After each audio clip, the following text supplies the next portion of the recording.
Estimados alumnos del Moriah College, sean todos muy bienvenidos a esta clase número 2 del curso Los rollos del Mar Muerto y los orígenes del cristianismo. Y hoy estaremos, como decía, en esta clase número 2, estaremos hablando sobre la prehistoria de la Iglesia, que de alguna forma esta clase es un resumen del segundo módulo de la trilogía de los cursos sobre los rollos del Mar Muerto. Así que ya mismo entonces nos comunicamos con el doctor Adolfo Reutemann. ¿Qué tal, Adolfo? Te saludo aquí desde Afula. ¿Cómo estás? Hola Ariel, y saludos a todos los participantes. Hoy, a diferencia de la transmisión anterior que lo hice desde mi casa en Herzliya, al norte de Tel Aviv, hoy estoy en lo de mi mamá en Jerusalén. Así que es un gusto volver a participar ahora de este segundo encuentro, y como lo dijiste muy bien, en realidad con este encuentro, con la clase número 2, en realidad terminamos o habremos de terminar esta primera fase, que lo veo como los fundamentos del edificio, precisamente para aquellos, tanto que hayan participado en el pasado como para los nuevos participantes, que todos tengan presente los conceptos básicos que nos habrán de servir en el resto del curso. Así que, con tu permiso, voy a compartir la imagen. Ok. Entonces, vamos a comenzar ahora con esta clase número 2, con lo que llamé la prehistoria de la Iglesia, en donde nos habremos de centrar en las figuras de Juan Bautista y Jesús, que son precisamente ese momento, esa etapa carismática en la historia de la Iglesia. Y quiero comenzar con un tema que nos va a permitir contextualizar las figuras de Juan Bautista y Jesús, que tiene que ver con el Templo de Jerusalén, que a lo largo de los encuentros siempre habrá de tener alguna función, y más específicamente el Templo de Jerusalén y la crisis espiritual del judaísmo. Pues comencemos. El comienzo de la época del Segundo Templo estuvo marcada por dos acontecimientos trágicos que resultaron decisivos para la historia de Israel: el exilio de la jerarquía política y religiosa y la destrucción de Jerusalén con su templo. En esta atmósfera de tragedia nacional, los exilados judaítas en la tierra impura de Babilonia desarrollaron distintas estrategias para la supervivencia. Una de ellas fue preservar la memoria. Y aquí un pasaje muy famoso, el Salmo 137, que dice: ¿cómo podríamos cantar un canto de Yahvé en una tierra extraña? Jerusalén, si yo de ti me olvido, que se seque mi diestra. Mi lengua se me pega al paladar si de ti no me acuerdo, si no alzo a Jerusalén al colmo de mi gozo. Otra estrategia fue soñar con una futura restauración nacional, en donde la reconstrucción del templo sería el pináculo de esa experiencia. Y un testimonio en este sentido son los oráculos del profeta Ezequiel, los capítulos 40-48 del siglo VI antes de nuestra era, en donde se anunciaba el regreso de Yahvé a su casa. Es decir, los capítulos 40 y 48 de Ezequiel hablan de la restauración de Israel en su tierra, pero los primeros capítulos, más precisamente entre el capítulo 40 y capítulo 43, hablan de la restauración física de ese templo que nosotros llamamos el templo escatológico. Y así nos cuenta Ezequiel: me condujo luego hacia el pórtico que miraba a oriente. Y aquí que la gloria de Dios de Israel llegaba de la parte de oriente con un ruido como el ruido de muchas aguas, y la tierra resplandecía de su gloria. Esta visión era como la que yo había visto cuando vine para la destrucción de la ciudad, y también como lo que había visto junto al río Queibar. Y entonces caí rostro en tierra. La gloria de Yahvé entró en la casa por el pórtico que mira a oriente, y el Espíritu me levantó y me introdujo en el atrio interior, y aquí que la gloria de Yahvé llenaba la casa. Es decir, después de que desde el capítulo 40 hasta el capítulo 42, el profeta Ezequiel describió el templo que había visto en su visión cuando el Espíritu de Yahvé lo había transportado a la tierra de Israel, en el capítulo 43, como momento cúlmine de esta visión, es cuando ve que el espíritu de Yahvé, es decir, la gloria de Yahvé, llenaba la casa. Según lo imaginaba el profeta, el regreso de Dios a su residencia en la época escatológica seguiría los patrones ya fijados por la tradición en eventos gloriosos del pasado de Israel. Y ahora quiero que se fijen precisamente de qué manera la expresión que nosotros vemos en Ezequiel 43:5, y he aquí que la gloria de Yahvé llenaba la casa, como momento culminante de la inauguración de ese templo escatológico, recuerda la misma expresión que encontramos en 1 Reyes 8, versículo 10, cuando en ocasión de la inauguración del templo de Salomón, dice el texto: al salir los sacerdotes del santo, la nube llenó la casa de Yahvé. Es decir, la misma expresión que nosotros encontramos en Ezequiel, lo encontramos en Reyes. Y no es casualidad que también la misma expresión aparece en Éxodo 40, versículo 34, en ocasión de la inauguración del tabernáculo en el desierto por Moisés. La nube cubrió entonces la tienda del encuentro y la gloria de Yahvé llenó la morada. La utilización de una misma terminología en las tres fuentes bíblicas citadas más arriba nos revela un artilugio literario sofisticado por parte de los autores bíblicos con claras connotaciones teológicas. Ellos querían afirmar por medio de su uso una verdad religiosa, a saber que el templo escatológico anunciado por Ezequiel sería una continuación del tabernáculo y del primer templo, a pesar del quiebre de esa tradición en ocasión de la destrucción del santuario por los babilonios. Es decir, el uso de la expresión no es simplemente un artilugio literario, no tiene solamente el propósito de usar una expresión por sí mismo, sino que realmente quiere comunicar un mensaje que es clave en la teología bíblica, que el segundo templo, ese segundo templo que habría de ser construido, según lo anunciaba Ezequiel, era una continuación del primer templo que había sido destruido por los babilonios. En este sentido, entonces, la expectativa era que en el futuro el Dios de Israel volvería a residir en su casa y a tener una relación íntima con su pueblo. Con la conquista de Babilonia para el rey de Persia, Ciro II el Grande, comenzó una nueva era en el Oriente, cuando el nuevo gobernante instituyó una política de tolerancia religiosa. Como resultado de ello, Ciro emitió un decreto en el año 538 ante la era común, permitiéndole a los judaítas exilados retornar a su tierra y reconstruir el templo derruido. Y así nos cuenta el libro de Esdras, capítulo 1. En el año primero de Ciro, rey de Persia, en cumplimiento de la palabra de Yahvé por boca de Jeremías, movió Yahvé el espíritu de Ciro, rey de Persia, que mandó publicar de palabra y por escrito en todo su reino. Así habla Ciro, rey de Persia: Yahvé, el Dios de los cielos, me ha dado todos los reinos de la tierra, y él me ha encargado que le edifique una casa en Jerusalén, en Judá. Es decir, el texto le atribuye a Ciro la voluntad de reconstruir el templo como si fuera parte de un plan divino de la historia. Los primeros judaítas comenzaron a retornar a la tierra ancestral, renovando los sacrificios y comenzando los trabajos de reconstrucción del santuario, como lo cuenta Esdras capítulos 2 y capítulo 3.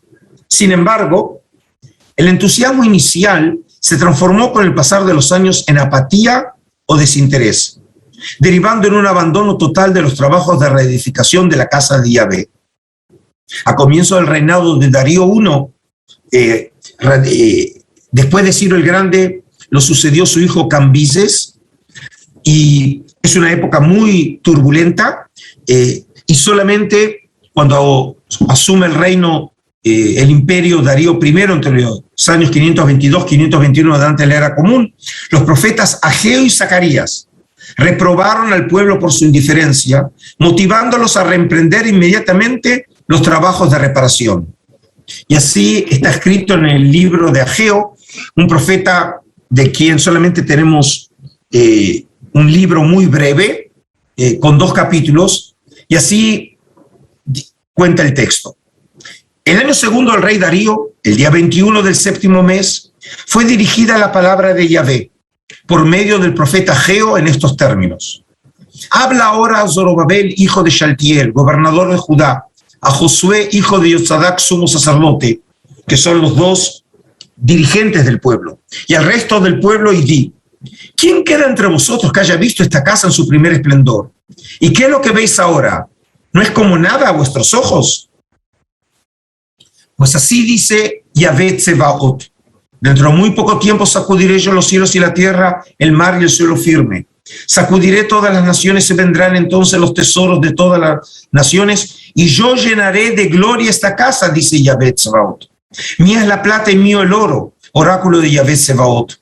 Grande será la gloria de esta casa, la de la segunda mayor que la de la primera, dice Yahvé Tsebaot. Y en este lugar daré yo paz, oráculo de Yahvé Tsebaot. Es decir, fíjense que nuevamente Ageo, en el capítulo 2, versículo 7, utiliza la misma expresión que la habíamos visto, que se repite cuando se habla del tabernáculo, de la inauguración del templo Salomón y del templo escatológico de Ezequiel. Significa que estamos frente casi a un término técnico, anunciando que la gloria del segundo templo, en donde habrá de establecerse la gloria de Yahvé, es decir, Yahvé habrá de residir en esa casa, va a ser incluso superior a la gloria del primer templo. Como lo deja entrever claramente este oráculo del profeta Ageo, la expectativa era que el segundo templo habría de volver a servir como residencia de la gloria de Yahvé a la usanza de las épocas pasadas. Es decir, como ven, el texto nos da a sugerir que los judíos no estaban convencidos que el segundo templo podía ser una continuación del primero, dado que el primero había sido destruido, y eso de alguna manera implicaba que Dios se había alejado de Israel. Pero el profeta asegura que el templo iba a ser reconstruido y la gloria de Yahvé habría de regresar al templo. Finalmente, las prédicas de los profetas se vieron coronadas con el éxito. Los trabajos de reedificación fueron retomados, resultando en la inauguración del templo en el año 516-515 antes de la era común. Y así lo cuenta Esdras en el capítulo 6. Así los ancianos de los judíos continuaron reconstruyendo con éxito, según la profecía de Ageo, el profeta, de Zacarías, hijo de Iddo. Llevaron a término la construcción según la orden del Dios de Israel y la orden de Ciro y de Darío. Y esta casa fue terminada el día 23 del mes de Adar, el año sexto del reinado del rey Darío. Desde entonces, el templo de Jerusalén sirvió al pueblo judío por el término de casi 500 años. A pesar de no haber ningún testimonio arqueológico del mismo, la magra información literaria que nos ha llegado nos da a entender que el edificio habría sido modesto y de pequeñas dimensiones. Durante estos años, el templo de Jerusalén sufrió los embates de los vaivenes políticos y militares que azotaron a la región. Por ejemplo, las guerras sirias que duraron durante más o menos todo el siglo III antes de nuestra era, resultando en su profanación por el rey seleucida Antíoco Epífanes IV, como así también su ulterior rededicación, es decir, la reinauguración por Judá Macabeo, primera mitad del siglo II antes de nuestra era. Su momento de máximo esplendor lo alcanzó a finales de la época grecorromana, cuando Herodes el Grande, el rey de Judea, entre los años 37 y 4 antes de la era común, decidió ampliar sus dimensiones y decorarlo de manera esplendorosa. Es decir, nosotros acostumbramos todavía a llamar al templo de Herodes como el segundo templo, pero de hecho podemos decir que él construyó un tercer templo al ampliar su estructura y también decorarlo de una manera mucho más notable, significativa que lo que habría sido el segundo templo de la época de Zorobabel. Lamentablemente, de ese edificio imponente no ha quedado nada, a excepción de la plataforma monumental y de los muros construidos alrededor de la misma manera de sostener. Es decir, esta es la plataforma hoy de lo que llamamos el monte del templo, y aquí tienen ustedes también los muros, que son los taludes de contención construidos por los ingenieros de Herodes el Grande, precisamente para poder ampliar la estructura y construir precisamente lo que se conoce como el atrio de los gentiles. En el presente, la mezquita del Aqsa que es la estructura con la cúpula plateada al sur del monte del templo, y el domo de la roca, que es la cúpula dorada, se hallan en la cima del monte del templo, representando el tercer lugar más sagrado del Islam. De todas maneras, algunos restos nos quedan del majestuoso edificio para darnos una idea de su otrora fastuosidad. Por ejemplo, el conocido Muro de los Lamentos conformó parte del talud occidental de la estructura edilicia. Es decir, para aquellos que no conocen, donde hoy está la mezquita del Aqsa, hace 2000 años estaba esta estructura que se la conoce como la Basílica Real de Herodes, y lo que hoy nosotros conocemos como el Muro de los Lamentos no era parte del Templo de Jerusalén, sino de la estructura que rodeaba el Templo de Jerusalén, porque el Templo de Jerusalén estaba dentro de la estructura y este muro era simplemente un talud que había sido construido a los efectos de poder sostener toda la nueva estructura que dije que era el atrio del templo.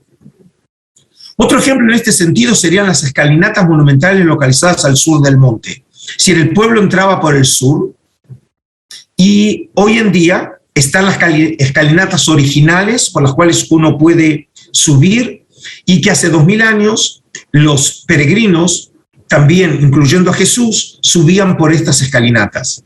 Por ellas subían los peregrinos para ingresar al complejo y acceder al atrio de los gentiles. La tradición rabínica nos ha dejado una vívida descripción de la práctica de las peregrinaciones en ocasión de llevar las primicias al templo durante la celebración de Shavuot, cuando los creyentes subían con entusiasmo en Jerusalén. Y recuerden este pasaje porque nosotros vamos a volver a hablar sobre Shavuot cuando hablemos sobre la aparición del Espíritu Santo en Pentecostés en la próxima clase.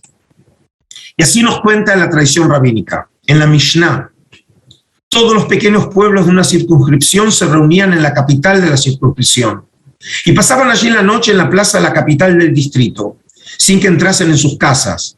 Muy de mañana el encargado decía: levantaos y subamos a Sión, a la casa del Señor nuestro Dios.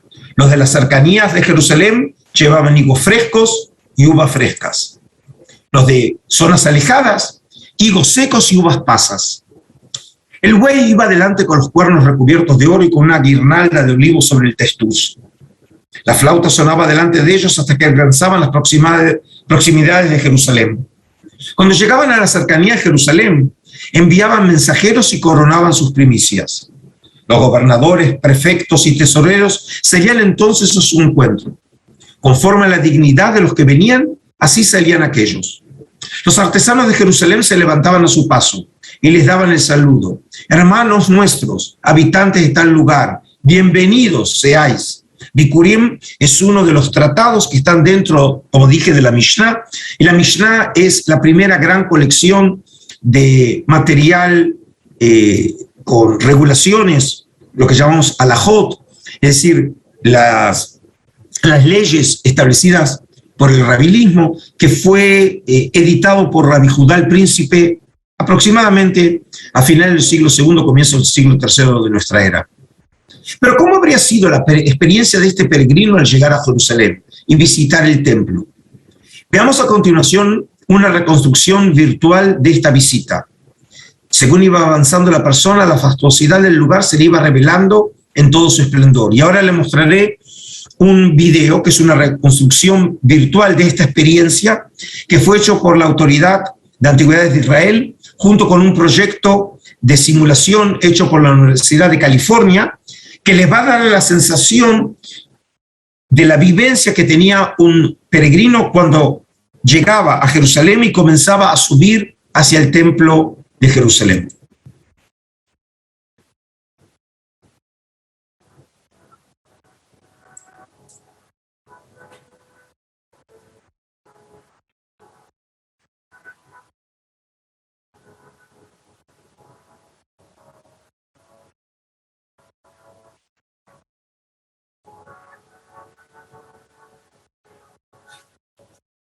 Por ejemplo, imaginen a un Galileo como Jesús, llegando a la gran capital, a Jerusalén, y fíjense la imponencia del templo de Jerusalén.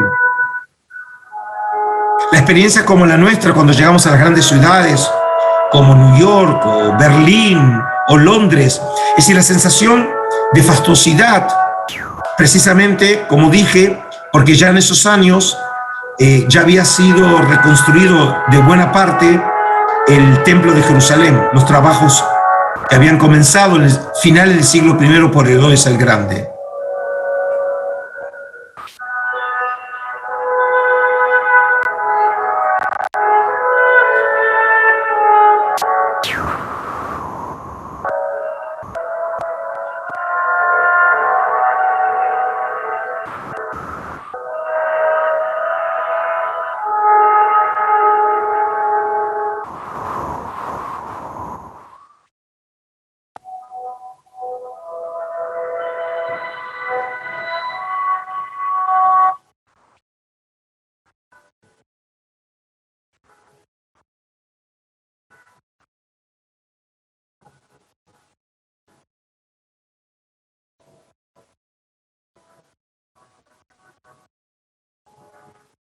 Y aquí ven, como se los había mostrado hace solamente unos minutos atrás, ven las escalinatas monumentales localizadas al sur del templo, por las cuales subían los peregrinos para poder entrar al templo de Jerusalén, que literalmente debía subir hacia la cima del monte.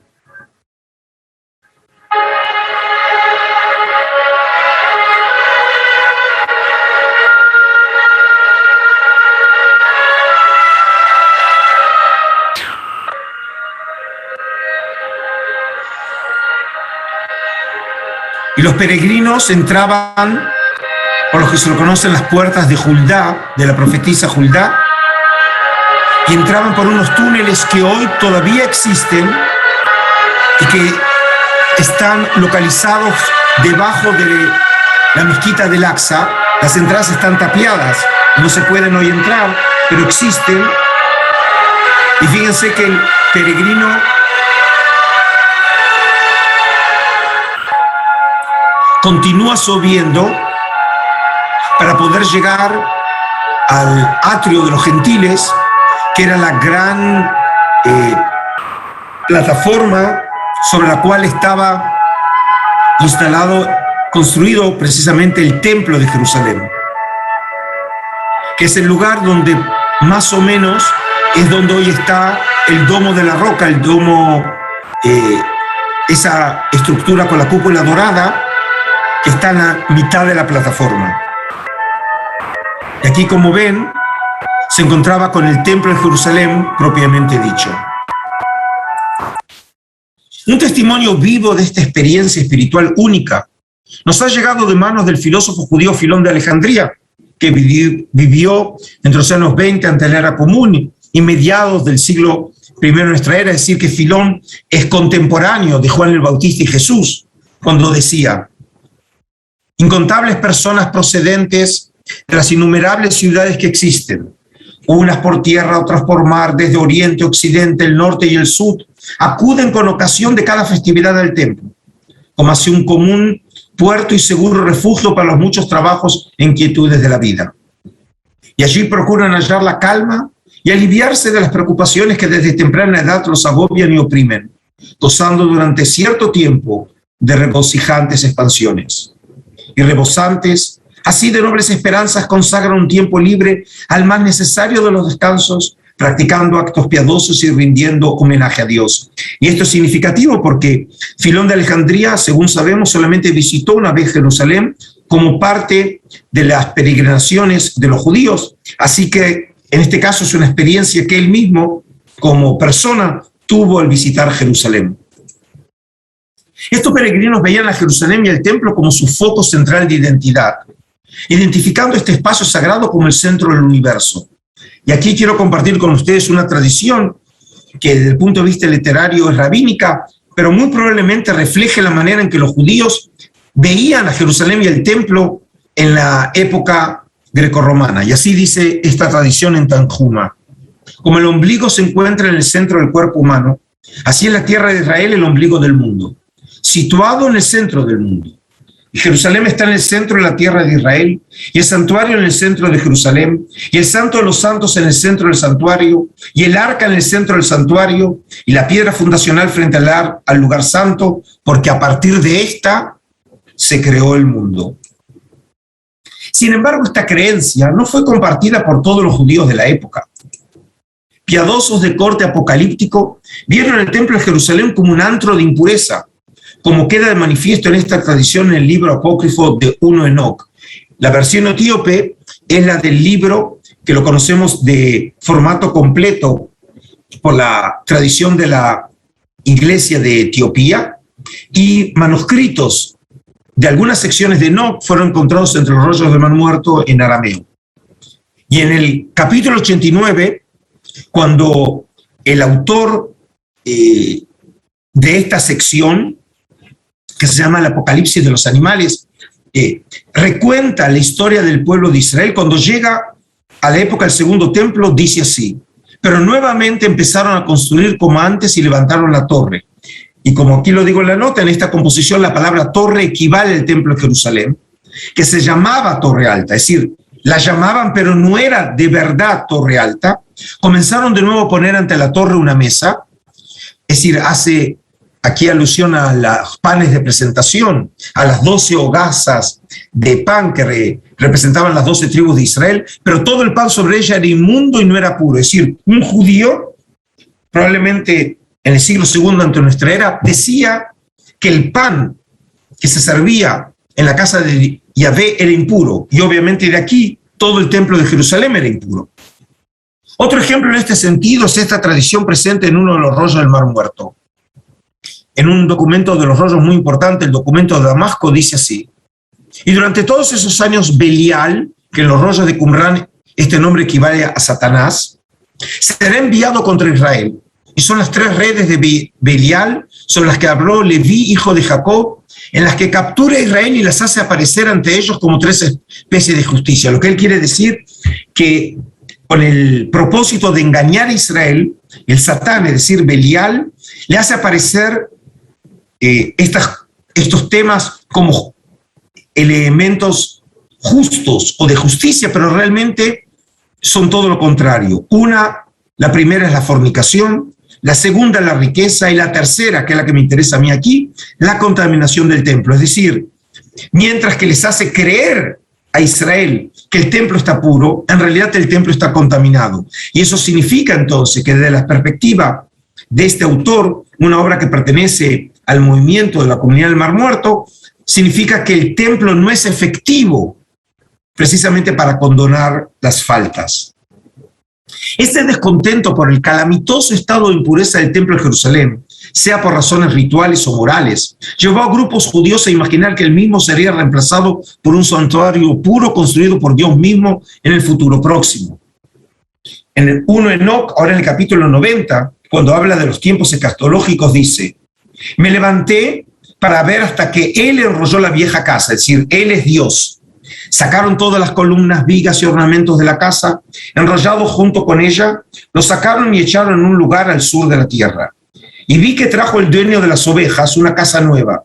El dueño de las ovejas es Dios, y la casa nueva es el templo escatológico, más grande y alta que la primera, y la puso en el lugar de la que había sido recogida. Es decir, mientras que el segundo templo era simplemente un fake templo, no era un templo verdadero, y por eso parecía que tenía una torre alta, ahora ya no.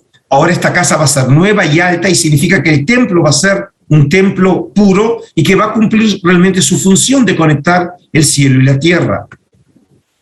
Como lo manifestaba también un rollo del Mar Muerto, afirmando que la gloria del Señor habría de residir en el mismísimo templo construido por Dios en el día de la creación. En un rollo que tengo en mi colección, el rollo del templo, dice así, poniendo en boca de Yahvé mismo: santificaré mi templo con mi gloria, pues haré morar sobre él mi gloria hasta el día de la creación, cuando cree mi templo, estableciéndolo para mí por siempre, según la alianza que hice con Jacob en Betel. Es en esta atmósfera enrarecida, en donde la creencia en la santidad del templo de Jerusalén se vio desafiada por círculos de piadosos radicales, en la cual hay que encuadrar las apariciones de Juan el Bautista y Jesús. A diferencia del judaísmo oficial, centrado en alrededor del culto a Dios, llevado a cabo en el templo de Jerusalén, estos líderes religiosos buscaron nuevas alternativas de piedad religiosa, predicando un mensaje de arrepentimiento, de conversión espiritual y de salvación. Pasemos a continuación a estudiar de una manera más específica estos personajes, explorando sus mensajes y acciones a la luz de los rollos del Mar Muerto. Y comencemos obviamente con Juan el Bautista. ¿Acaso fue un sacerdote esenio? Como resultado de esta búsqueda de alternativas a la situación imperante en la ciudad de Jerusalén y el templo, el desierto se transformó en una opción para los judíos deseosos de encontrar a Dios en este lugar puro, como ya había sucedido en los comienzos de la historia de la nación, cuando Yahvé se le había aparecido a Israel en el monte Sinaí. Como suponen los estudiosos, esta motivación habría estado por detrás de la acción llevada a cabo por los fundadores de la secta del Mar Muerto, cuando en algún momento a finales del siglo II, comienzos del siglo I, antes de la Era Común, dejaron Jerusalén para establecer finalmente su comunidad en Qumrán, en el desierto de Judea. Y aquí tenemos un texto en un documento central como es la regla de la comunidad, la versión número 1, que es la versión más completa, pero no la más antigua, forma parte de mi colección, pero tenemos 12 manuscritos que reflejan etapas redaccionales diferentes de ese documento. En la columna número 8 dice así: y cuando estos existan como comunidad en Israel según estas disposiciones, se separarán de en medio de la residencia de los hombres de iniquidad para marchar al desierto, para abrir allí el camino de aquel, es decir, Yahvé, como está escrito: en el desierto preparad el camino de Yahvé. En el original aparecen 4 puntos porque el autor no quería, cuando tenía que escribir el nombre de Yahvé, profanarlo, y por eso, en vez de escribir el nombre, el tetragramaton, las 4 letras sagradas del nombre de Yahvé, escribe 4 puntos: enderezad en la estepa una calzada para nuestro Dios, y obviamente está citando aquí el conocido texto de Isaías, capítulo 40, versículo 3. Según se supone, esta ida al desierto para lograr una perfección espiritual y buscar una alternativa religiosa al templo de Jerusalén es la que habría también influido en la decisión de Juan el Bautista, de origen sacerdotal. Eso lo sabemos solo por Lucas, y nacido en un pueblo de la región montañosa de Judea, en Lucas 1:39, de dejar a su familia e irse a vivir en los desiertos para fortalecer el espíritu. Hoy precisamente comencé esta presentación diciéndoles que hoy estoy en Jerusalén, y precisamente estoy en Jerusalén porque hoy con mi señora y unos amigos estuvimos visitando En Karen. Y En Karen hoy es un barrio de la ciudad de Jerusalén, pero la tradición, por lo menos establecida desde la época bizantina, es que En Karen fue la aldea, la ciudad en donde nació Juan el Bautista, y por eso muchas de las iglesias del lugar, como es la de la Visitación, como la de Juan el Bautista en las montañas, están referidas específicamente a la figura de Juan el Bautista. Algunos han querido asociar esta misteriosa noticia de Lucas sobre los primeros años de Juan en el desierto con la tradición presente en Josefo sobre los esenios. En la guerra de los judíos, así nos cuenta Josefo, rechazan los placeres como si fueran males y consideran como virtud el dominio de sí mismo y la no sumisión a las pasiones. Ellos no aceptan el matrimonio, pero adoptan los hijos de otros cuando aún están en una edad apropiada para captar sus enseñanzas, se comportan con ellos como si de hijos suyos se tratara y les adaptan a sus propias costumbres. Si Josefo es el único de las fuentes que tratan sobre los esenios, que a diferencia de Filón de Alejandría y de Plinio el Viejo, él sabe de 2 grupos esenios, unos que se casaban y otros que no se casaban. Pero obviamente que si no se casaban, ¿cómo no desaparecían? Y por eso dice que lo que hacían era adaptar los hijos de otros. ¿Acaso las palabras de Lucas cuando había escrito y vivió en lugares desiertos habrían hecho una referencia velada a su estancia entre los esenios en Qumrán? Por supuesto que no hay manera de contestar con certeza este interrogante a partir de la información tan general y vaga dada por Lucas. Sin embargo, una posibilidad para salir de este callejón sin salida sería evaluar algunas de las acciones, los dichos y las doctrinas de Juan a la luz de los rollos del Mar Muerto y la información sobre los esenios en las fuentes clásicas. y de esta manera evaluar la verosimilitud de esta hipótesis. Por ejemplo, la tradición evangélica nos testimonia que Juan el Bautista habría estado proclamando un bautismo de conversión para perdón de los pecados, como está escrito en Marcos capítulo 1, versículo 4, convencido de que con su acción se había cumplido el anuncio proclamado por el profeta Isaías, según nos relata el Evangelio de Juan. En Juan 1 nos cuenta el siguiente evento. Los judíos de Jerusalén enviaron sacerdotes y levitas a Juan a preguntarle quién era. Y él confesó claramente, yo no soy el Mesías. Le volvieron a preguntar, ¿quién eres pues? ¿El profeta Elías? Juan dijo, no lo soy. Ellos insistieron, ¿entonces eres el profeta que había de venir? Contestó, no. Le dijeron, ¿y quién eres pues? Tenemos que llevar una respuesta a los que nos han enviado. ¿Qué puedes decirnos acerca de ti mismo? Y Juan le contestó, yo soy como dijo el profeta Isaías, una voz que grita en el desierto, abrid un camino recto para el Señor. Isaías 40, versículo 3. Es decir, probablemente, como yo creo, Juan el Bautista de la historia adoptó para sí mismo ese versículo de Isaías 40, versículo 3, identificándose con la voz que grita en el desierto, diciendo, soy yo, ese que abre el camino al Señor, que obviamente en el contexto cristológico significa que es el profeta que anuncia la venida ahora o pregona la venida del Cristo. Y seguramente no habría sido una casualidad que los sectarios de Qumrán utilizaron también el mismo texto prueba de Isaías para fundamentar su ida al desierto cuando dijeron. Y aquí volvemos al texto que acabo de leerles, que también los qumranitas, cuando tuvieron que utilizar un texto prueba para justificar su ida al desierto, precisamente también trajeron el versículo de Isaías 40, versículo 3, en el desierto preparad el camino de Yahvé. Como es difícil imaginar que la utilización del mismo texto prueba haya sido resultado de una simple casualidad, entonces podría sugerirse como posibilidad de que Juan hubiera conocido el uso de este oráculo por parte de la comunidad del Mar Muerto para legitimar su ida al desierto, presentándose a sí mismo como la voz anunciada por Isaías, clamando su mensaje de salvación en el desierto. En caso de ser cierta esta posibilidad, entonces, la probabilidad de que Juan hubiera conocido los esenios de Qumrán o incluso haber vivido con ellos ya no podría ser descartada del todo. Es decir, a pesar de que no tenemos ninguna referencia directa, el hecho que los dos utilicen el mismo texto suponen o sugieren algún tipo de relación histórica entre ellos. Un segundo ejemplo lo podemos hallar en el mensaje religioso difundido por Juan el Bautista sobre el bautismo de conversión para obtener de Dios el perdón de los pecados, como está escrito en Marcos. Juan exigía de los judíos retornar al camino de Dios, en hebreo conocido como un proceso de teshuvá, refrendando esta actividad interior del espíritu humano por intermedio del ritual de ilustración. Según el anuncio de Juan, este retorno debía ser, por cierto, inmediato, sin dilación alguna, ya que el final de los tiempos estaba a las puertas de la nueva era.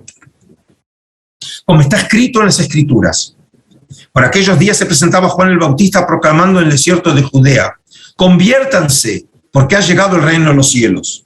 Gente de Jerusalén, de toda la región de Judea y de toda la región cercana al Jordán salían a escucharle, confesaban sus pecados y Juan los bautizaba en el río Jordán. Es decir, la confesión de los pecados era una precondición para el bautismo.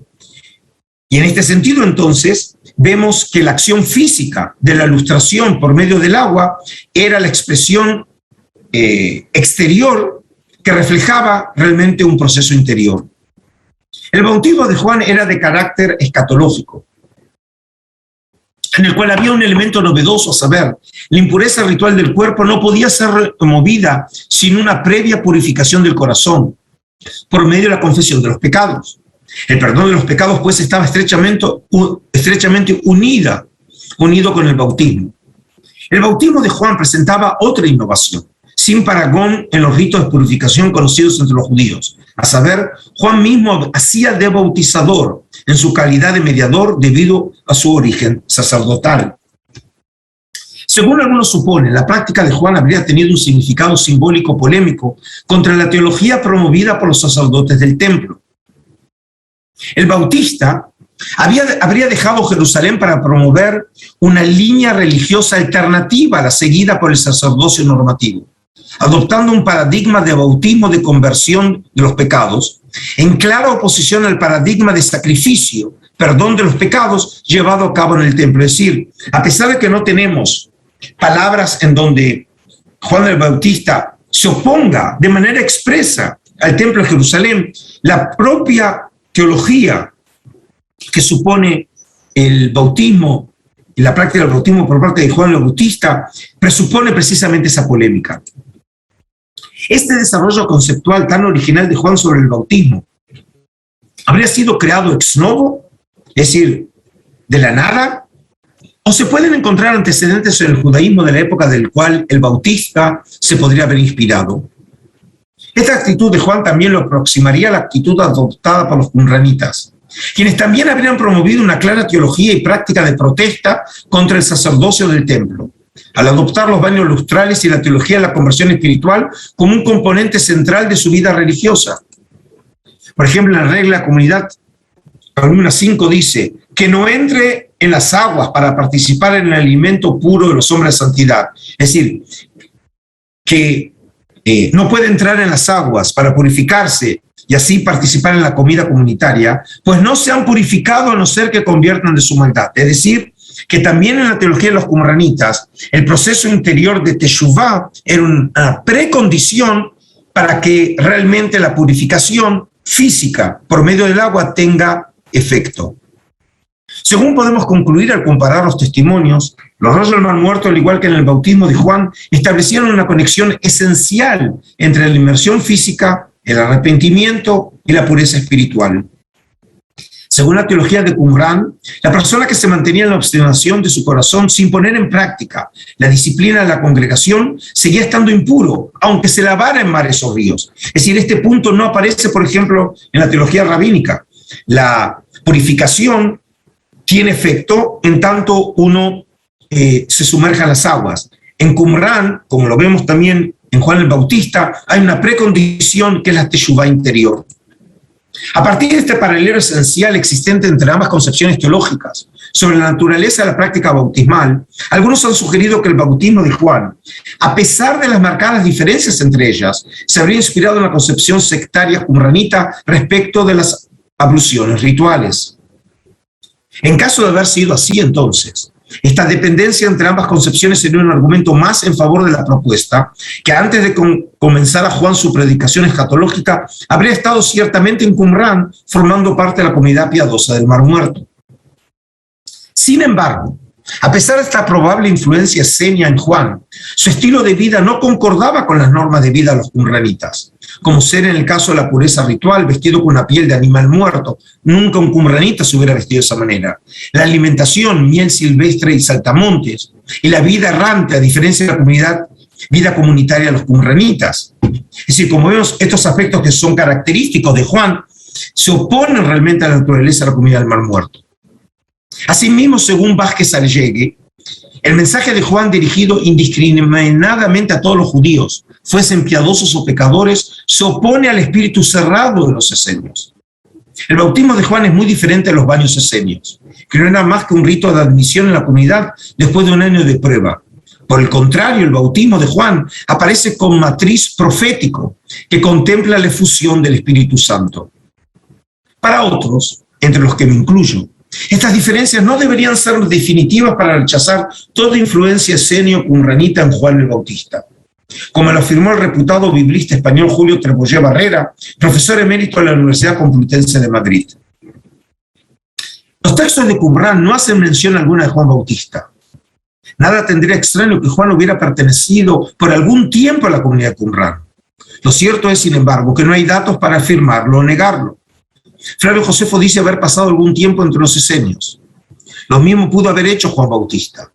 Cabe relacionar con ello el hecho de que, según el Evangelio de Lucas, Juan vivió en el desierto hasta el momento de comenzar su propia misión. Si Juan formó parte de la comunidad qumránica, debió de abandonarla en un momento dado para seguir su propio camino y dedicarse a predicar un bautismo de conversión a todos los judíos sin distinción. Es decir, que cuando nosotros encontramos a Juan en los evangelios, Juan Si estuvo alguna vez en contacto con la comunidad, obviamente para ese momento ya está alejado. Para concluir entonces, los argumentos pueden ser utilizados en uno u otro sentido para afirmar o desaprobar la relación de Juan el Bautista con los esenios qumranitas. Ciertamente el Juan conocido de los evangelios muestra rasgos distintivos muy significativos cuando ellos son comparados con los esenios: la doctrina del bautismo, su vestimenta y su mensaje escatológico dirigido a todo Israel. No obstante, otros aspectos asociados a su figura, como ser el uso de Isaías 40, versículo 3, o su oposición encovelada al templo de Jerusalén por medio del bautismo de arrepentimiento, podrían argumentar en favor de un contacto con los esenios al comienzo de su vida.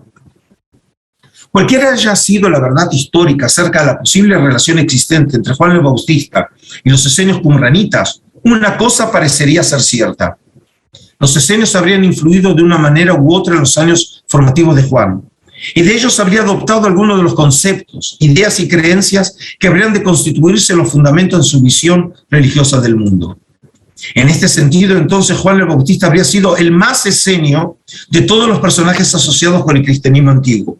Es decir, precisamente porque podemos suponer algún tipo de contacto histórico. Yo no lo desarrollé ahora, pero si ustedes vuelven sobre el tema, cuando yo lo traté precisamente en el segundo módulo, que este es solamente el resumen, por ejemplo, también tomé como argumento el componente geográfico, la zona de acción de Juan el Bautista, que según la tradición que la conocemos de la época bizantina, no estaba muy alejado de la zona de Qumran. Es decir, el lugar de acción de Juan Bautista es muy próximo también al área de los qumranitas.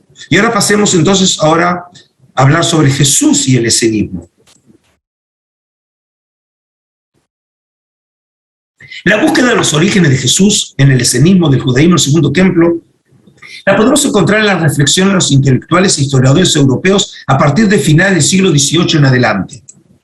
Un ejemplo en este sentido son las palabras del filósofo francés Voltaire, cuando escribió en su artículo sobre los esenios en su obra Diccionario Filosófico lo siguiente: algunos sabios han creído que Jesucristo, que se dignó a aparecer durante algún tiempo en el territorio de Cafarnaúm, en Nazaret, y en algunas otras aldeas de Palestina, era uno de los esenios que huían del tumulto de los negocios y que cultivaban en paz la virtud. Pero ni en los 4 evangelios recibidos, ni en los apócrifos, ni en los hechos de los apóstoles, ni en sus cartas leemos el nombre de esenio. Voltaire tiene razón. Aunque el nombre no se encuentre allí, la semejanza se halla en varios extremos: confraternidad, bienes en común, vida austera, trabajo manual, separación de las riquezas y de los honores, y sobre todo, horror por la guerra. Este alejamiento es tan grande que Jesucristo pide poner la otra mejilla cuando te den una bofetada y dar la túnica cuando te arrebaten el manto. Sobre este principio es como los cristianos se regieron durante cerca de 2 siglos sin altares, sin templos, sin magistratura, todos ejerciendo oficios, todos llevando una vida oculta y apacible. Hasta hace algunas décadas, esta hipótesis no tenía manera de comprobarse. Sin embargo, desde el descubrimiento de los rollos del Mar Muerto, y a pesar de que el nombre de Jesús no parece expresamente mencionado en estos escritos antiguos, se han explorado estos documentos con el propósito de evaluar la relación del Galileo con el esenismo, y de una manera más general de encontrar materiales relevantes para fundamentar la historicidad del nazareno y su articulación en el judaísmo intertestamentario.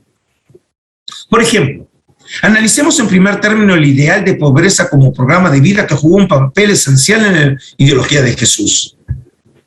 Seguir a Jesús suponía renunciar a las riquezas, pues éstas suponían un peligro para los intereses del reino. Sus discípulos tenían que vivir humildemente. De aquí que sus primeros seguidores hayan sido pescadores que abandonaron sus oficios y sus familias para seguir al maestro carismático. En este sentido, entonces, los seguidores de Jesús se podían considerar los herederos o descendientes espirituales de los anabim, o pobres de espíritu, ya mencionados en la Biblia hebrea, como tenemos en el libro de Salmos. Esta teología de la pobreza como ideal religioso recuerda la noticia de Flavio Josefo sobre los esenios, relatando que ellos no tenían bienes privados. Según él, sus aparejos personales eran escasos y dependían en buena medida de los miembros del movimiento para cubrir sus necesidades básicas. Así cuenta Josefo en Guerra. Sus vestidos y su forma de llevarlos parecen los de un niño controlado severamente por su maestro. No reemplazan los mantos ni el calzado hasta que los que están usando se encuentran rotos o gastados. No compran ni venden nada.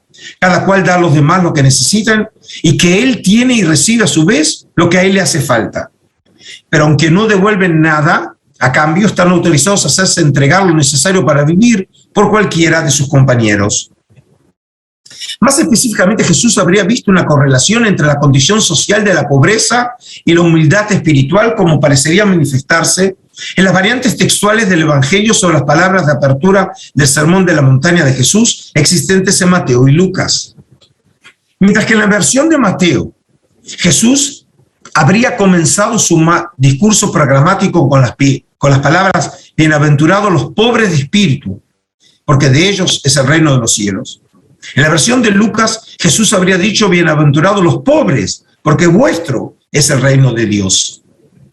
Esta misma correlación se halla presente en los rollos del Mar Muerto, en donde la pobreza a nivel social era asimilada por los esenios qumranitas con una pobreza de espíritu, en el sentido de humildad y mansedumbre.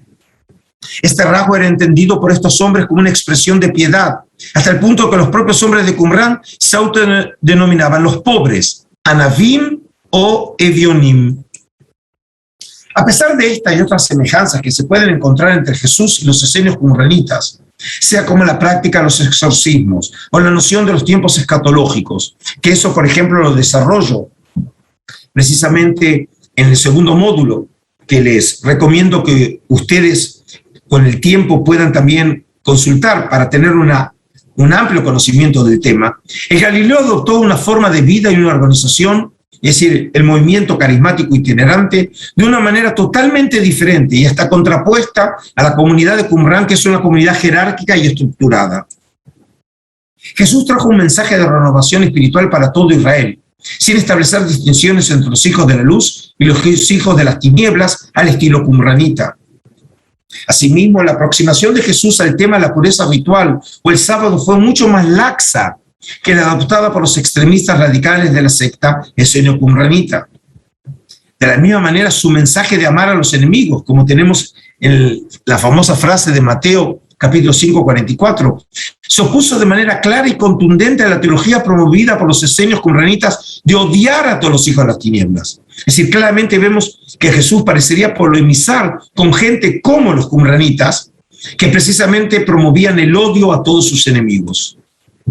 A pesar de las claras diferencias entre ambos movimientos, sin embargo, ambos compartieron la misma expectativa acerca de la necesidad de encontrar una alternativa al presente templo de Jerusalén profanado ritual y moralmente.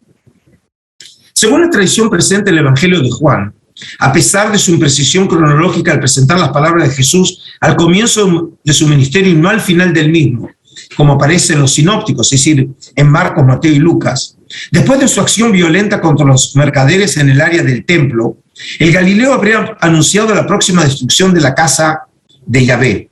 Y esta lo tenemos precisamente como dije en Juan.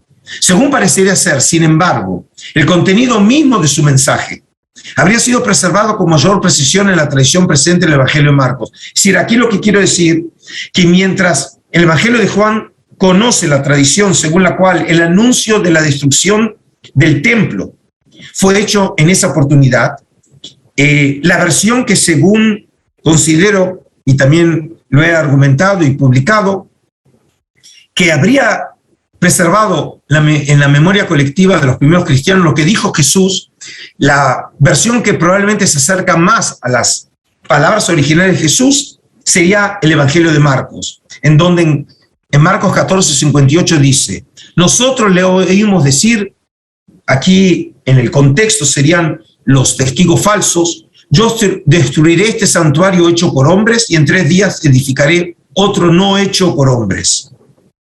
Los evangelios le ponen en boca de Jesús que él mismo sería quien destruiría el templo y lo reconstruiría a los 3 días. ¿Acaso es posible imaginar que Jesús habría arrogado esa capacidad? Obviamente que no hay manera de saber si ello habría sido posible o no, pero cabría la posibilidad de que el Jesús de la historia, aún en el caso de que utilizara la primera persona, no lo habría hecho refiriéndose a sí mismo, sino a Dios, como sería de esperar de boca de un profeta escatológico hablando en nombre de Yahvé. Es decir, que aunque diga yo, realmente se refería a Dios. Esta posibilidad se encuadraría perfectamente en la manera de ver el accionar de Dios en el final de los tiempos, ya que según varios testimonios literarios de la época, como lo vimos más arriba en 1 Enoc 90 o en el rollo del templo, columna 29, Yahvé habría de destruir el presente templo por sí mismo y construiría uno más perfecta y puro en su lugar. A la luz de lo estudiado hasta ahora en esta breve reseña, entonces queda en claro que la mitología creada acerca de la pertenencia esenia de Jesús o su permanencia en Qumran no tiene asidero alguno.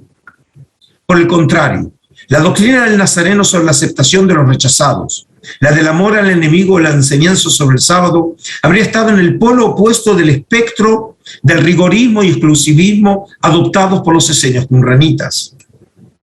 En este sentido, pues, creo que vienen a cuento las reflexiones sobre el tema por parte del profesor Piñero, profesor emérito de la Universidad Complutense de Madrid y miembro del equipo de expositores en el Moria College, en donde después de sopesar las divergencias entre Jesús y los esenios qumranitas, llegó a la siguiente conclusión.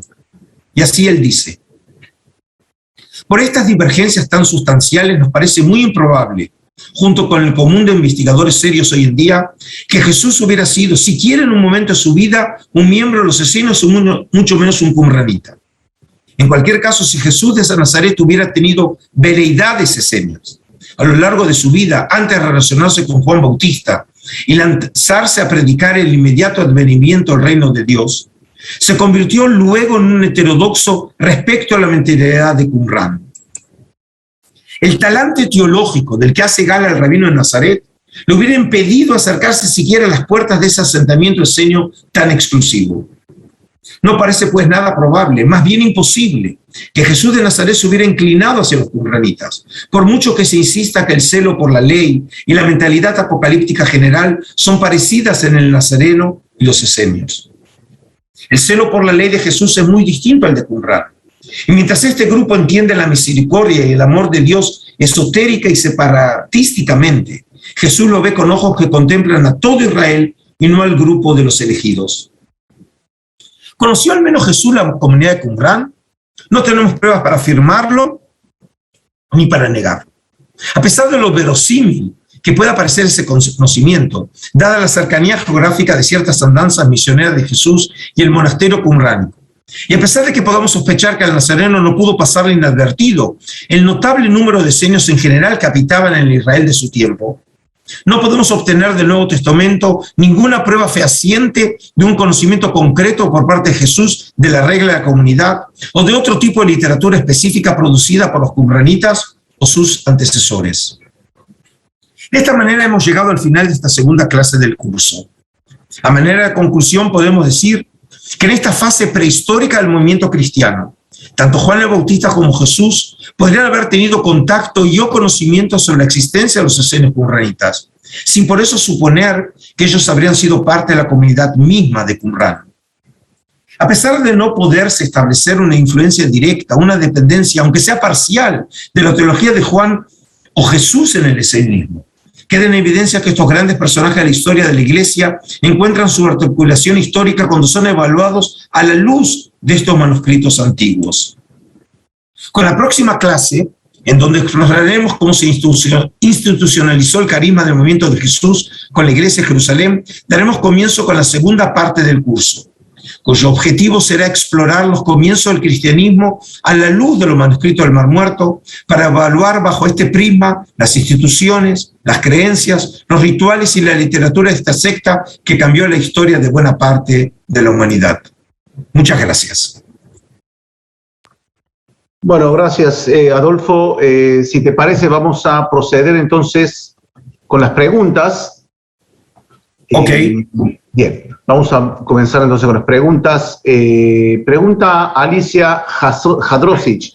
¿En alguna parte u oportunidad los esenios qumranitas hablan del reino de los cielos? Y agrego la pregunta, ¿en el judaísmo se habla del reino de los cielos en aquella época? En realidad, este concepto no tiene realmente centralidad o relevancia en la teología qumranita.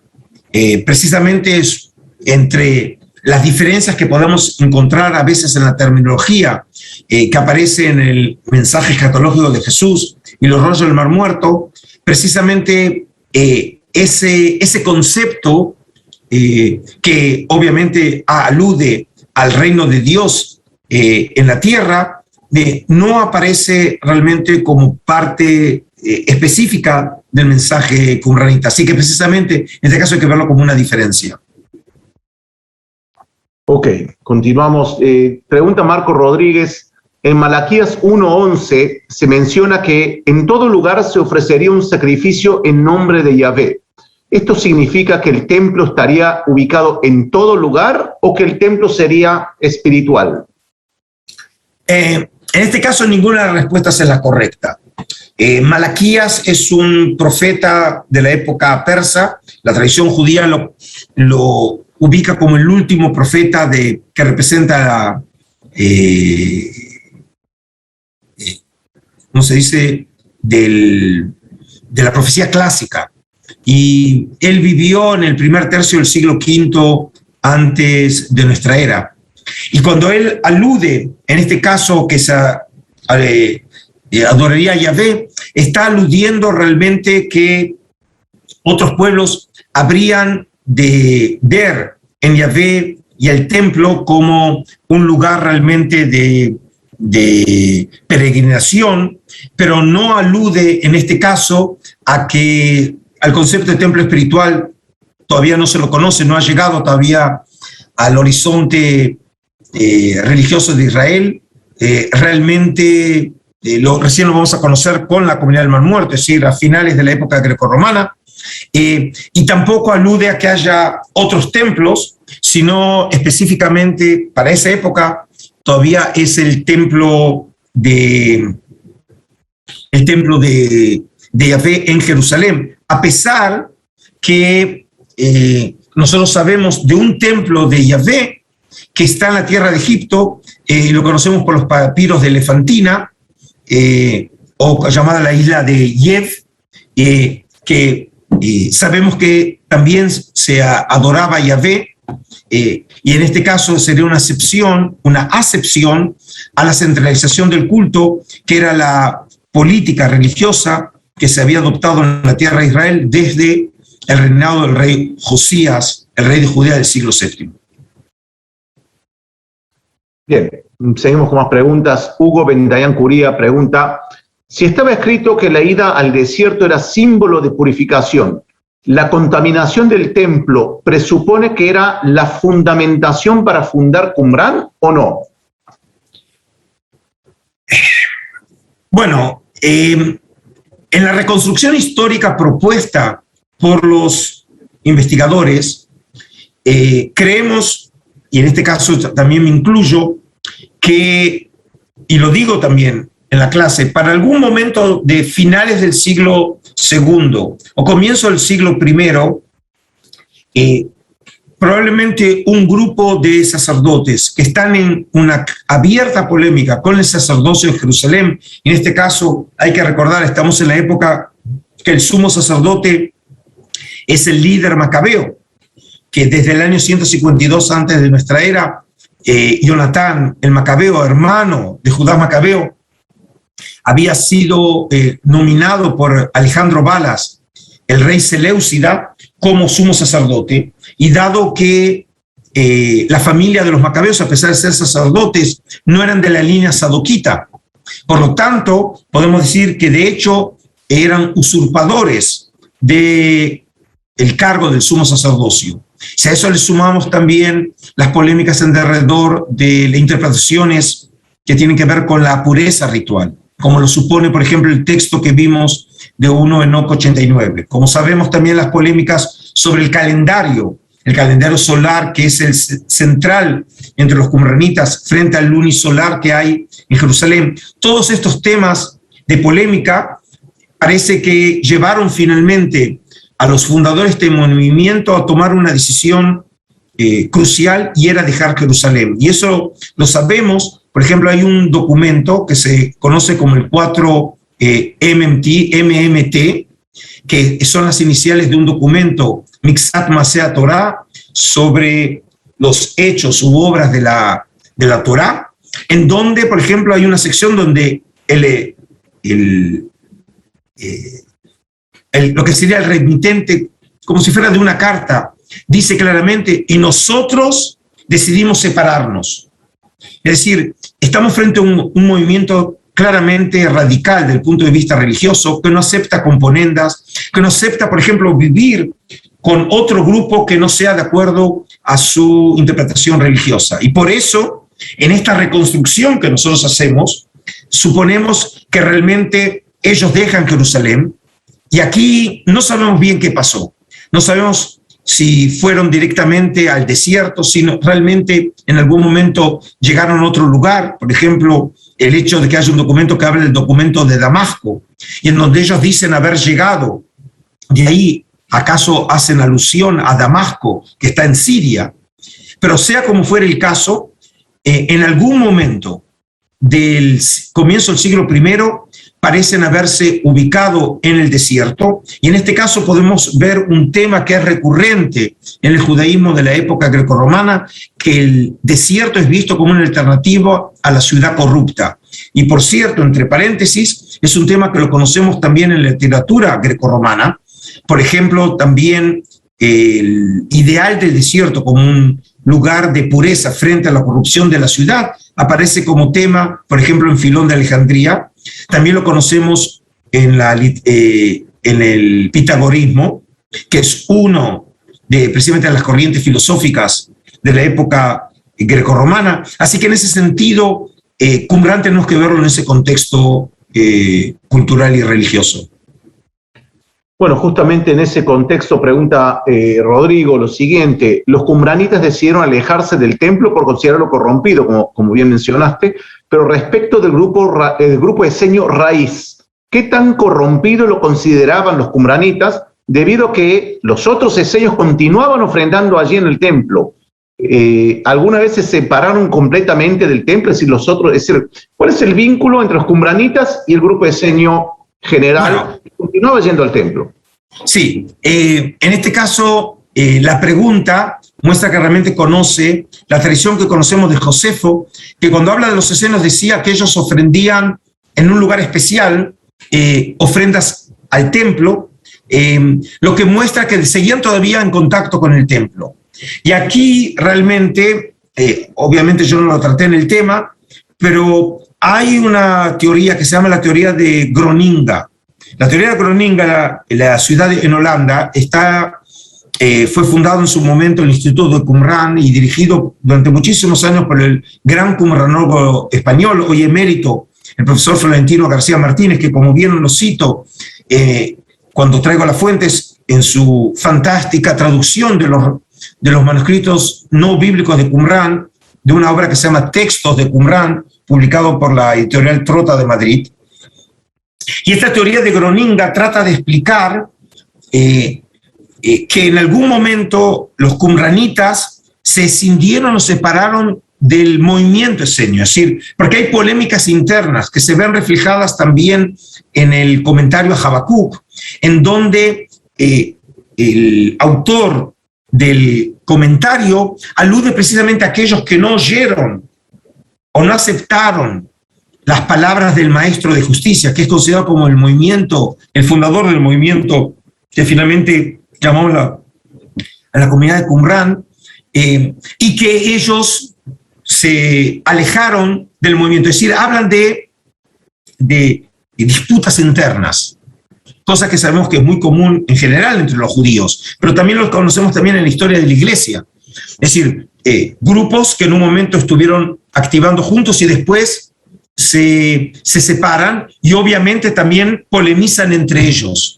Y por lo menos en ese sentido tenemos que ver que mientras que aquellos estaban en Qumrán se oponían al templo de Jerusalén, y también, por ejemplo, veían a la ciudad de Jerusalén como un antro de impureza, por el otro lado había otros esenios que mostraban una actitud mucho más abierta e incluso tolerante hacia Jerusalén.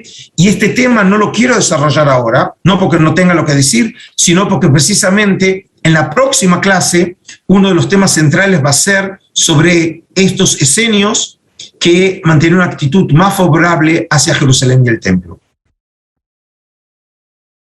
Bien, seguimos con más preguntas. Pregunta Marcos Pool, no sé si, bueno, la verdad no sé si esta pregunta me imagino la vas a tratar más adelante, pero pregunta desde tu apreciación, Adolfo, ¿por qué no son mencionados los esenios en los evangelios? Bueno, aquí podemos ofrecer varias respuestas, pero por ejemplo, una de las posibilidades es que, y algunos creen, que los esenios aparecen en los evangelios, pero no aparecen bajo ese nombre. Porque la terminología esenia lo conocemos solamente de las fuentes clásicas. En los escritos de Flavio Josefo y Felón de Alejandría, bajo el nombre esenoi o esenoi en griego, y en latín eseni, y de ahí obviamente en las lenguas modernas y en español lo llamamos los esenios. Pero por ejemplo, tampoco los rollos del Mar Muerto presentan esa terminología. Y si nosotros todo el tiempo afirmamos que hay una relación entre los qumranitas y el movimiento esenio, no identificándolos, como dije, los qumranitas son un ala radical del movimiento esenio, que es más amplio, porque estaba conformado por subgrupos, como vemos, por ejemplo, que dentro de los rollos del Mar Muerto, las reglas que nosotros encontramos del movimiento que aparecen en la regla de la comunidad, no son todas equivalentes y no parece tener el mismo público al que se dirigen, como por ejemplo el documento de Damasco. Ambos documentos, que son centrales y lo encontramos con varias copias de los rollos del Mar Muerto, parecen reflejar grupos o subgrupos dentro de ese movimiento esenio. De la misma manera que nosotros conocemos en la historia de la Iglesia, que también las iglesias no son todas obviamente idénticas, tienen también sus propias características, los propios movimientos dentro de la iglesia reflejan distintas interpretaciones del Cristo, en algunos casos también de cuáles libros eran considerados sagrados o no. Es decir, siempre tenemos que tener cuidado de no ver una categoría como una categoría generalizada, sino realmente que implica muchos subgrupos. Y en este sentido, entonces, creo que el hecho de que no aparezca el término esenio, no aparece en los manuscritos del Mar Muerto, no aparece tampoco en la literatura rabínica, probablemente lo que suceda es que haya habido referencia a estos bajo otra terminología. Por ejemplo, hay un gran tema discutido en la literatura, ¿qué significa el nombre esenio?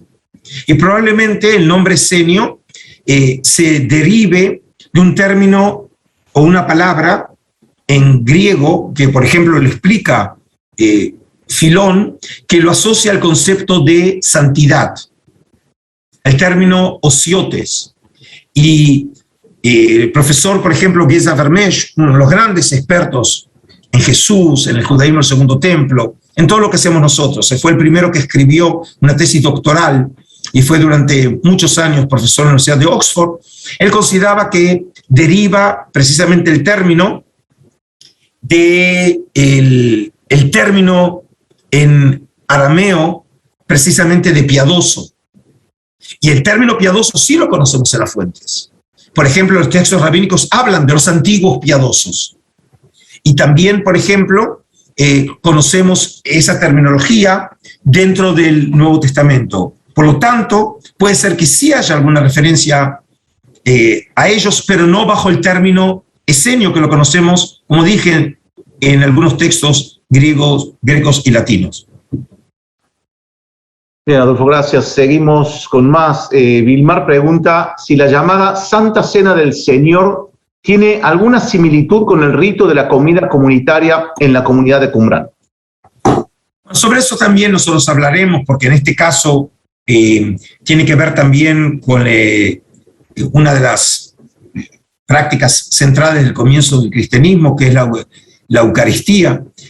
pero lo que podemos decir es lo siguiente: el tema de la comida tiene un valor muy importante en la comunidad del Mar Muerto, probablemente con funciones de comida sacra. Es decir, a pesar de que no hay ningún testimonio que se hayan llevado a cabo sacrificios en Qumrán, sí parece la comida haber tenido un carácter religioso, porque de alguna manera venía a reemplazar la acción de los sacrificios en Jerusalén. Y sabemos de un testimonio que es el 1Q28 manuscrito A, en donde hace referencia a la comida escatológica, en la cual habrá de participar el Mesías de Aarón y el Mesías de Israel.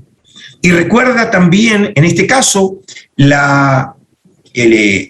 significado de la última cena de Jesús, también apuntando con su sentido, no solamente del presente, sino el sentido escatológico. Pero obviamente la función de esas comidas son diferentes. En el texto evangélico, Jesús hace referencia al vino como su sangre y al pan como su cuerpo, que obviamente no es así como aparece en los textos de Qumrán, pero obviamente el vino o el mosto y el pan tienen hasta hoy en día también un papel en el ritual judío. Así que yo diría, no hay que caer rápidamente en equivalencias, pero sí podemos ver algunos elementos que nos dan a entender que estamos frente a una atmósfera general en donde la comida tenía también un sentido escatológico. Bien, pregunta Samuel, ¿qué nos puedes decir del templo desde la teología del Nuevo Testamento, con las imágenes que se utiliza tanto como la imagen de la comunidad como templo, piedras vivas, Cristo, la piedra angular y un largo, etcétera, como la imagen Apocalipsis, con la imagen de una ciudad sin templo, siendo Dios y el Cordero del templo? Es decir, diferentes elementos que vemos en la teología del Nuevo Testamento relacionadas con el templo. Y también preguntas sobre Ariel, la reconstrucción después de 3 días, ¿no? Si tiene que ver también con la resurrección.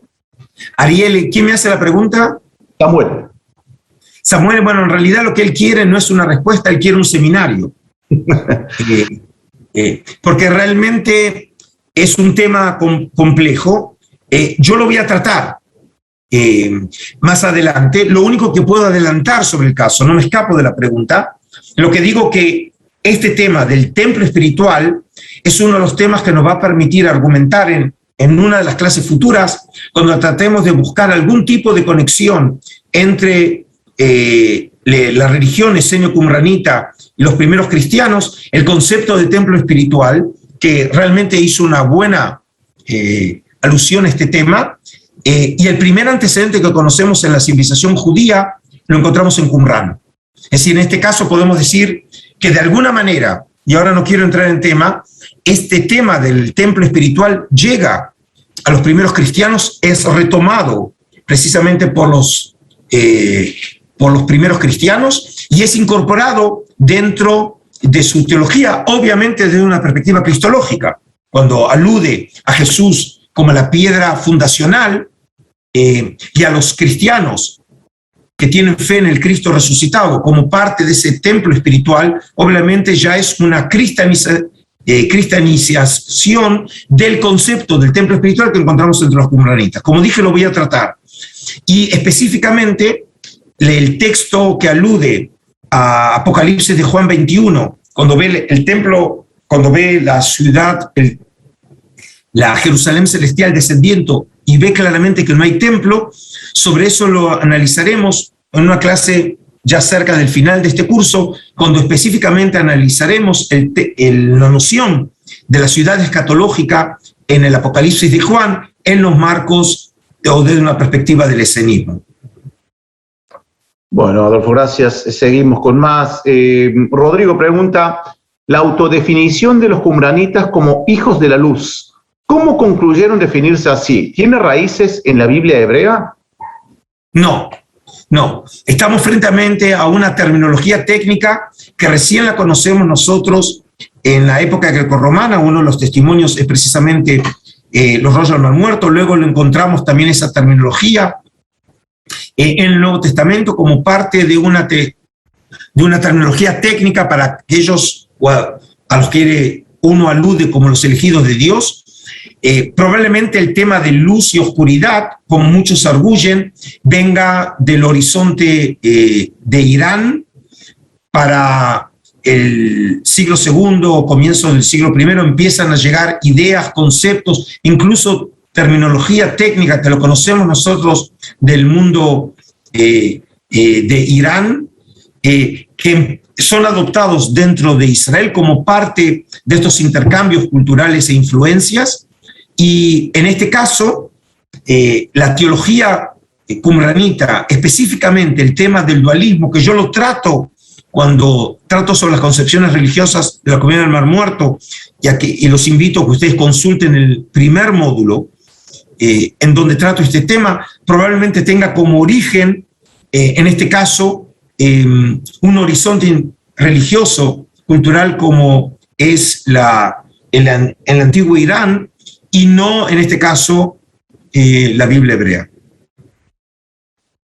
Bueno, pregunta tanto Cori como Ana María Di Pascuo si podrían ser los esenios del Nuevo Testamento los escribas, es decir, si hay alguna relación, justamente porque en Qumrán se escribía, había muchos escribas que escribían, lógicamente, si puede ser los del Nuevo Testamento. Puede ser, justamente cuando aludí, no entré en tema, pero la referencia, por ejemplo, a aquellos que precisamente son identificados como intelectuales que escriben, en este caso realmente parece haber sido los esenios, como lo sabemos también por Josefo, eran grandes amantes de los libros, y obviamente no solamente de leerlos, sino probablemente de escribirlos, y algunos realmente creen que una de las funciones, no exclusiva, pero una de las funciones de Qumrán puede haber servido también como centro de producción de material escrito que abastecía a las comunidades esenias que se encontraban en ciudades y aldeas de Judea, como lo sabemos por Josefo y Filón. Ok, Marco Rodríguez pregunta lo siguiente: ya que no todos consideraban que la gloria de Dios estaba en el segundo templo, ¿se podría considerar el templo del profeta Ageo como el templo del profeta Ezequiel? Bueno, no entiendo bien la pregunta, no sé si es por el cansancio o por la formulación. Lo único que podría decir es lo siguiente: el profeta Ezequiel habla de un templo escatológico que queda implicado, no lo dice, pero el hecho de que en ningún momento alude a la construcción por parte de los seres humanos, y dado que ve a un templo como que existe ya, diríamos, utilizando una terminología platónica, la idea del templo, que es lo que él ve una imagen de un templo, pero todavía no existe en la realidad, que presupone que ese templo lo habrá construir Dios. Cuando comienza la época persa, vimos que realmente comienzan los trabajos y quedan paralizados. Yo no entré aquí en tema, porque no tenía tiempo de desarrollar todo este tema, pero probablemente las razones por las cuales los trabajos quedan detenidos, probablemente no sean solamente por razones, por ejemplo, de políticas, militares o económicas, sino también religiosas, que lo alude precisamente el capítulo 1 de Ageo cuando dice aquellos que dicen, y él está polemizando con ellos, que dicen, no ha llegado el momento de construir el templo. ¿Qué significa que no ha llegado el momento? Porque en este caso es una intervención humana, mientras que algunos grupos piadosos probablemente solamente esperaban la intervención divina, que Dios habría de construir el templo. Y en ese sentido, entonces, estos grupos piadosos se oponían a la construcción del templo de Jerusalén. Y en este sentido, como lo desarrollé en mi libro de hace algunos años atrás del tabernáculo del templo, presento a Ageo y al profeta Zacarías como siguiendo una línea más pragmática desde el punto de vista religioso, que precisamente viendo la oportunidad única que se les había dado de tener el apoyo de los persas en reconstruir el templo. ¿Se acuerdan que leí que el mismísimo rey Ciro era el que auspiciaba e incluso también, lo sabemos, financió la reconstrucción del segundo templo por Zorobabel. En este caso, ellos lo que quisieron es precisamente apoyar la reconstrucción del templo. Y aquí podemos ver claramente dos líneas religiosas que evalúan de manera diferente si hay que reconstruir el templo o en realidad hay que esperar la intervención divina. Y aquí quiero hacer un salto para terminar este encuentro, que a veces realmente sirve para iluminar, no porque tenga un valor histórico esta comparación que voy a presentar, pero sí desde el punto de vista fenomenológico. Hasta hoy en día hay judíos ortodoxos, ultraortodoxos, que se oponen al Estado de Israel, porque ven que la intervención humana en el plan divino de la historia lo que ha hecho es impedir que la erección del Estado de Israel sea una obra de Dios. Y por eso, por ejemplo, vemos que en los comienzos del movimiento sionista, los ortodoxos de esa época se opusieron al movimiento sionista y no se incorporaron al movimiento sionista. E incluso hoy en día tenemos la paradoja del moderno Estado de Israel, que grupos ultraortodoxos que han participado del gobierno sionista del Estado de Israel no reconocen ideológicamente al Estado de Israel como el Estado judío, precisamente porque se oponen a esa intervención humana. Y entonces muchas veces a mis alumnos les traigo esta situación del presente del mundo judío para de alguna manera iluminar la situación que fue hace 2000 años atrás, cuando ciertos judíos apoyaron la intervención y el involucramiento por parte de los humanos en la historia en construir el templo de Jerusalén, mientras que otros realmente se oponían esperando la salvación divina. Bueno, Adolfo, cada respuesta tuya invita millones de preguntas que lamentablemente no lo podremos responder ahora, pero bueno, hay mucha gente que preguntó sobre Pablo, la relación con Qumran, que estoy seguro que lo vas a tratar. También preguntas que tienen que ver con Jesús, con la filosofía de Jesús y los qumranitas, que por supuesto lo vas a ir tratando más adelante, así que por eso no formulé esas preguntas en este espacio. Así que bueno, Adolfo, te agradezco, realmente una clase sensacional como siempre. Están todos aquí muy agradecidos y muy elogiándote también por los conceptos que has expresado en el día de la fecha. Así que muchísimas gracias. Bueno, yo agradezco los elogios de los participantes y si Dios quiere nos encontraremos dentro de una semana ya comenzando la segunda parte del curso con el tema del helenismo y la Iglesia de Jerusalén. Que tengan todos un muy buen fin de semana y una buena semana para todos. Bueno, muchas gracias, Adolfo. Muchas gracias a todos los que nos acompañaron en esta clase en vivo. Nos veremos la semana que viene. Un abrazo grande. Chao. Gracias. Chao. Chao, chao.